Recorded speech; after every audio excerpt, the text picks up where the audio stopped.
Robert Vercruis, que se passe-t-il? Je vous surprends avec un ballon à la main. Pourtant, il me semblait que vous aviez abandonné le basket. C'est tout à fait exact, mais pour faire plaisir ici à des amis qui sont très sympathiques à Vendin-le-Viel, j'ai pris en main l'entraînement, surtout de l'équipe première féminine, et je crois qu'on obtient d'assez bons résultats.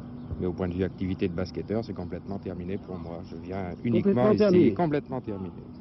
Je viens simplement une fois par semaine à Vendin donner un coup de main aux entraîneurs et aux personnes de Vendin au point de vue dirigeant. Je crois d'ailleurs que vous êtes l'adjoint du véritable entraîneur de Vendin-le-Viel. Oui, qui d'ailleurs, du moins l'entraîneur officiel, qui d'ailleurs est souffrant pour le moment, et ce pauvre garçon a attrapé un infarctus. Enfin, tout le monde souhaite qu'il se remettra bien vite et qu'il pourra reprendre ses activités officielles d'entraîneur.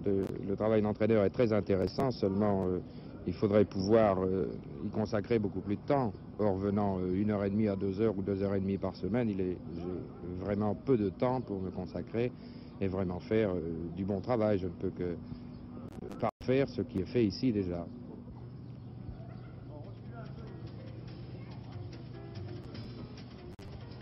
Bon, eh bien, vous êtes allé donner vos instructions à vos jeunes, Robert Vercruis. Oui, c'est exact. Mais nous sommes ici donc à Vendin-le-Viel, qui est somme toute le fief du basket, non seulement du basket des mines, du basket du Pas-de-Calais, mais aussi du basket des Flandres.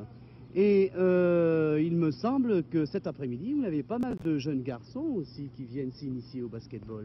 Oui, ici à Vendin-le-Viel, grâce aux efforts que font les houillères et puis les dirigeants de Vendin, nous avons ici énormément de jeunes.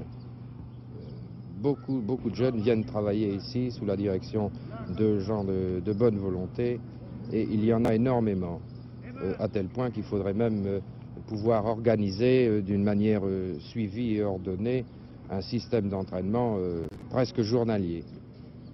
Et les dirigeants des houillères s'en occupent vraiment? Ah oui, c'est une réalisation qu'on pourrait copier dans toute la France, parce que quand vous pensez qu'ici, à Vendin-le-Viel, qui est vraiment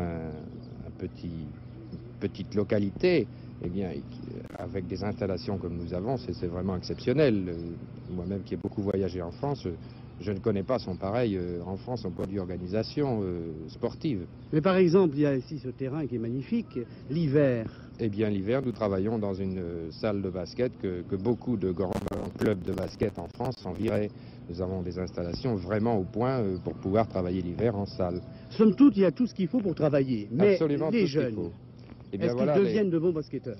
Voilà, justement, les jeunes, quand on parle des jeunes, il y a masculin et féminin. Et ici, à Vendin, il y a les deux, du moins au point de vue quantité. Maintenant, je reprends ce que j'ai dit tout à l'heure. Au départ, il y a beaucoup de jeunes. Ces jeunes travaillent, comme vous avez pu le constater par vous-même, à un certain âge, mais arrivés à 14, 15 et 16 ans, alors là, c'est fini, on ne les voit plus, ou du moins presque plus. De la circulation.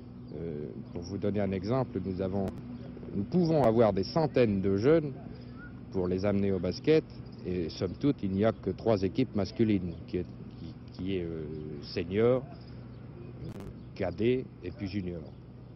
À côté de la multitude. Je crois que ces jeunes arrivés à un âge, comme je vous le disais, de 14-15 ans, préfèrent partir sur Lens, trouver des distractions qui sont plus intéressantes que le basket.